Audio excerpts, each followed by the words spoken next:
Salut les Scraggy. Je sais pas si vous avez vu ma dernière vidéo sur Cache à Croc, mais dans cette dernière, je vous ai dit que je ferais sûrement une vidéo sur Cancrelove, tellement je hais ce Pokémon et que je le trouve broken. Et bah bingo, vous vous trouvez actuellement sur cette vidéo.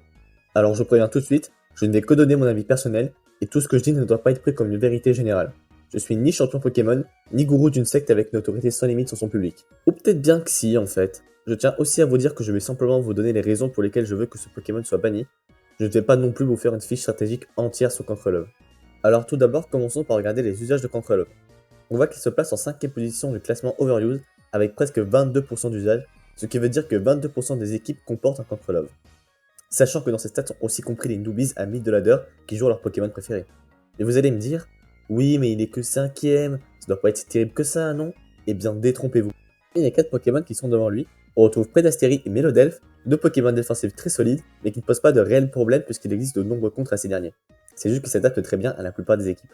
On a aussi Landorus, un Pokémon extrêmement versatile, mais qui a toujours été un régulateur de metagame. Il n'est donc pas du tout un problème. Mais revenons sur notre petit Cancrelove, et voyons ce qui le rend si broken. Déjà la première chose qui saute aux yeux, c'est ses stats. 137 dans les deux offenses, et 151 en vitesse, ce qui fait de lui le deuxième Pokémon le plus rapide de l'Overuse, derrière Régie et l'équipe. Bien qu'il ait un bulk quasi inexistant, ces deux excellentes stats offensives lui permettent de se jouer mixed, c'est-à-dire qu'il peut taper à la fois sur le physique et sur le spécial, tout ça sur un même set. C'est donc très pratique pour gérer des Pokémon qui seraient investis uniquement en défense ou en défense spéciale. Tenez, je vais vous donner un exemple. Imaginons que pour contrer Cancrelove, on est dans notre équipe en Hippodocus. On met donc notre Hippodocus sur un close combat de Cancrelove, qui fait certes très mal à votre Hippodocus full défense, mais qui ne suffit pas à le tuer en deux coups.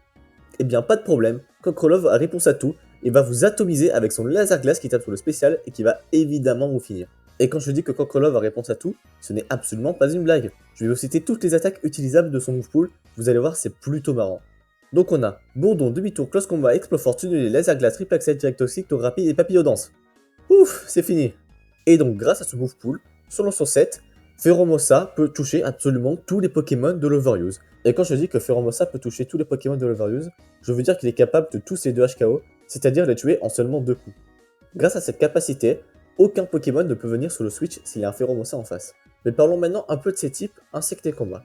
Il est donc censé se faire complètement gérer par les Pokémon de type fée, vous me direz. Mais non, aucun problème. Grâce à Direct Toxique, Cancrelove peut 2 HKO n'importe quel Mélodelph ou Tocopisco, ce qui fait qu'ils ne sont même pas de contre viables. Grâce à son type insecte, Cancrelove possède un demi-tour stabé qui fait énormément de dégâts. Combiné à sa vitesse gigantesque, il est donc tout simplement le meilleur pivot offensif du jeu. En plus de ça, grâce à son type combat, il y a un close combat stabé qui peut quasiment 2 HKO tous les Pokémon qui n'y résistent pas. Prenons donc pour cobaye un Corvalus, qui est un excellent pivot défensif de l'Overuse. Et bien avec son set Orbe-Vie, qui est le set le plus joué de Cancrelove, ce dernier a tout simplement 100% de chance de tuer en 2 coups le Corvalus avec son close combat, alors que le Corvalus est full défense et full live, ce qui fait que Corvalus ne peut absolument pas switching sur Pheromosa, comme tous les autres Pokémon du tiers en fait. Et pour finir, parlons de son talent qui selon moi est la cerise sur le gâteau, la petite blague de Game Freak pour qu'on passe tous un beau moment.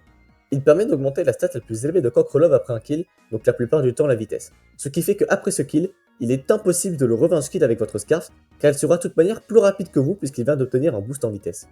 Tiens, ça donne presque envie de jouer un Ninjas comme mon choix exprès pour revanche-kill Cancrelove. Mais bon, la seule manière viable de le tuer est donc d'avoir une priorité dans son équipe. Mais attention, puisque grâce à son double type, Cancrelove résiste aux priorités de type combat que sont Onvide et Mag Punch, en plus de résister à Kuba et aussi accessoirement à Escarmouche, ce qui fait que malgré son bulk de misère, une priorité ne sera même pas suffisante pour l'achever s'il a encore toute sa vie. Pour résumer, Cancrelove est un pivot offensif ultra rapide qui se joue mixed et avec un move pool du feu de dieu qui peut 2 HKO tous les Pokémon de l'Overuse. Le seul moyen de le tuer est donc d'avoir une priorité, ou alors de le tuer en fin de game s'il ne reste que lui. Bref, je pense que vous avez compris que je n'aime pas du tout Cancrelove, et c'est pas pour rien que si on inverse les 2 lettres de son nom, on obtient Cancerlove. Bref, en tout cas, c'est tout pour aujourd'hui, j'espère que la vidéo vous a plu. Si vous aussi vous détestez Cancrelove, alors likez cette vidéo et abonnez-vous, ça me ferait super plaisir. C'est tout pour aujourd'hui, bisous les Scraggy.